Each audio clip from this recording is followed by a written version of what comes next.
तो ये जो एक मिथ पाई जाती है कि लटकने से कद बड़ा होता है, इसके हवाले से आपका क्या कहना है? कद बढ़ता है कॉन्टैक्ट स्पोर्ट्स से। For example football. एक तो बच्चों को कॉन्टैक्ट स्पोर्ट्स की आदत डालें अगर आप उनका कद बढ़ाना चाहते हैं। कोई तरीकाकार जिससे बच्चों का कद बढ़ाया जा सके या उनकी हाइट जो है अंडर ऑब्जर्वेशन रखा जा सके? अच्छा, बच्चों का अगर कद बढ़ाना है तो एक तो मेक श्योर करें उन्हें मतवाजन ग़िज़ा दें। उनको एक तो पार्क्स में खेलने की आदत डालें।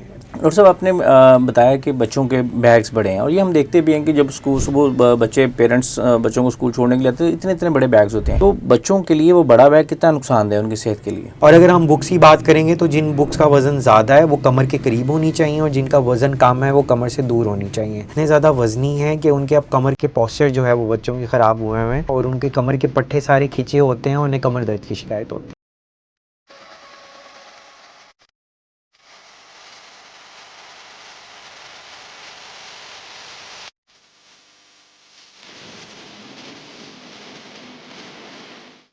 बिस्मिल्लाहिर्रहमानिर्रहीम, अस्सलाम वालेकुम। द फिटनेस प्लैनेट में खुशामदीद। मैं हूं आपका मेज़बान मसूद रज़ा। नाज़रीन, वालिदैन को पता भी नहीं होता कि उनका लाड और प्यार किस तरह से बच्चे के लिए संगीन बीमारियों की वजह बन रहा है। वो छोटी छोटी बातें जो पेरेंट्स सिर्फ लाड प्यार में कर देते हैं, बाद में सारी ज़िंदगी बच्चों के लिए कैसे रोग बनती हैं, आज इस पर बात करेंगे। मेरे साथ मौजूद हैं सैयद अली रज़ा। आप ऑर्थोपेडिक सर्जन हैं और सीनियर रजिस्ट्रार हैं किंग एडवर्ड मेडिकल यूनिवर्सिटी में।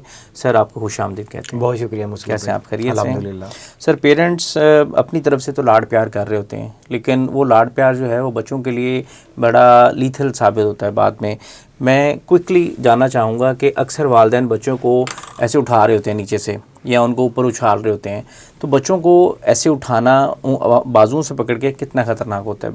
आपने बहुत अच्छा सवाल किया। इसमें सबसे बड़ा जो प्रॉब्लम मेन आता है कि बच्चों की जो एल्बोज़ हैं वो सबसे ज़्यादा वीक होती हैं, तो बच्चों को पुल्ड एल्बो का प्रॉब्लम होता है। पुल्ड एल्बो को अगर मैं सादा ज़ुबान में बताना चाहूँ तो ये बिल्कुल ऐसे है जैसे यहाँ का जोड़ निकल जाना, कलाई का जोड़ निकल जाना। सो पेशेंट्स हमारे पास जब हॉस्पिटल में आते हैं, हम एक्सरेज कराते हैं और कई पेशेंट्स को हम क्लिनिकली देखते हैं, बच्चा अपना जो है वो बाजू मूव नहीं कर रहा होता और बच्चे रो रहे होते हैं। सो हम कुछ मैन्यूवर करते हैं जिससे हम जोड़ को अपनी जगह पे वापस बिठा देते हैं। सो मैं एक तो गाइड करना चाहूँगा पेरेंट्स को कि जब वो बच्चों के साथ खेलकूद कर रहे हों या बाज़-औक़ात बच्चों को मेड्स उठा रही होती हैं और वो एक बाजू से खींच के या दोनों बाजुओं से खींच के उठा रही होती हैं, तो इस तरह मत उठाया करें। उठाने का प्रॉपर तरीक़ाकार ये है कि बच्चों को आराम से प्रॉपर जैसे हग करते हैं इस तरह आप उठाएं। अगर आप बच्चे को बाजुओं से खींचेंगे तो जो है उसके जोड़ के निकलने के काफ़ी ख़तरे हैं, या समटाइम जोड़ नहीं भी निकलता तो एपिफाइजियल इंजरी हो जाती है, ग्रोथ प्लेट की इंजरी हो जाती है।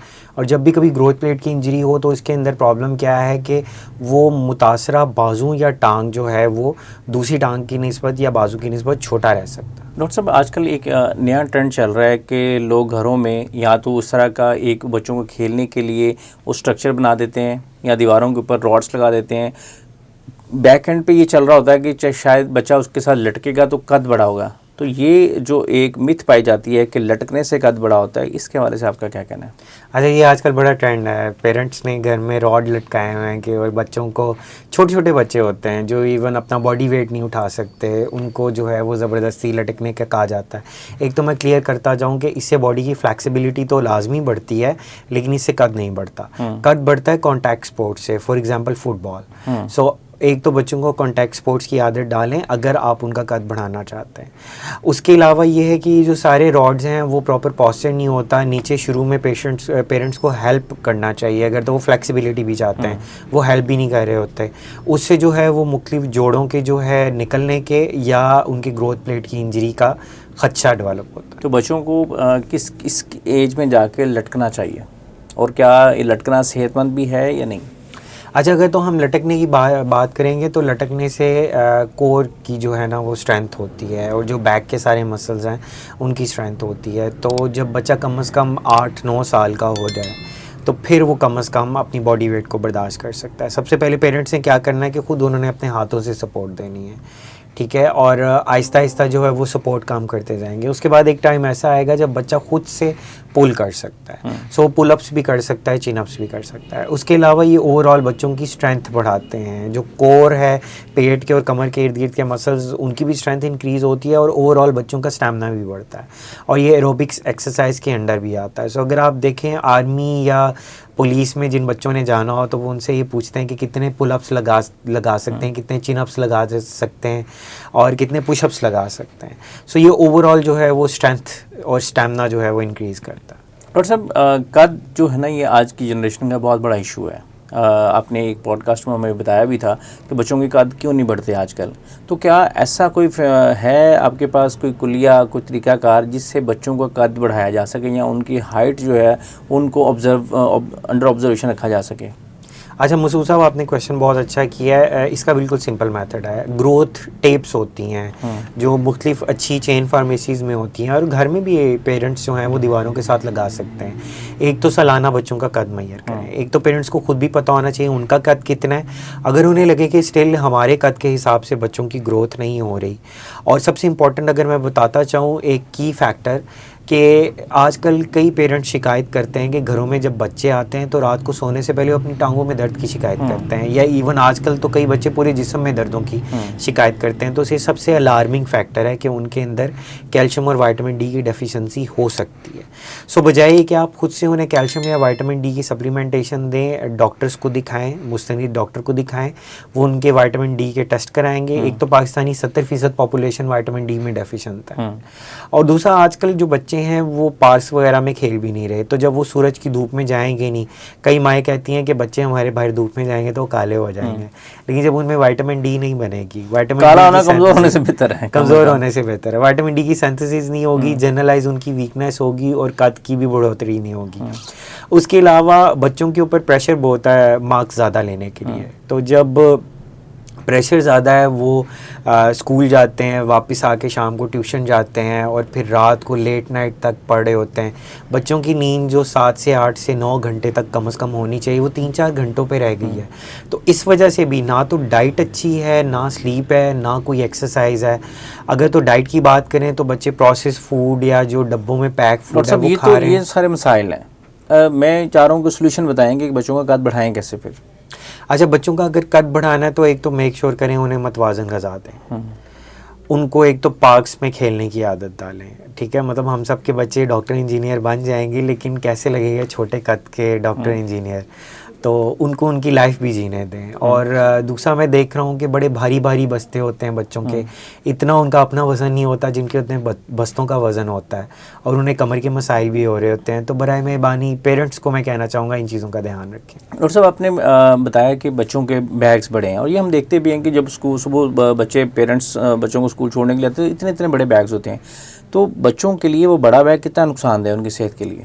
अच्छा मसूद साहब, अगर हम बैग्स की बात करें तो मैं पेरेंट्स को बताना चाहूँगा कि जो बच्चों के बैग का वेट है वो बच्चों के बॉडी वेट के 10 से 15% से ज़्यादा नहीं होना चाहिए। उसके अलावा अगर हम किताबों की बात करें तो एक तो वीकली जो है वो बैग को चेक करें, उसमें जो गैर ज़रूरी किताबें हैं वो निकालें, और स्ट्रैप्स जो हैं वो बड़े नहीं होने चाहिए, छोटे साइज़ के स्ट्रैप्स होने चाहिए, उससे कमर पे दबाव कम पड़ता है। और अगर हम बुक्स की बात करेंगे तो जिन बुक्स का वज़न ज़्यादा है वो कमर के करीब होनी चाहिए, और जिनका वज़न कम है वो कमर से दूर होनी चाहिए।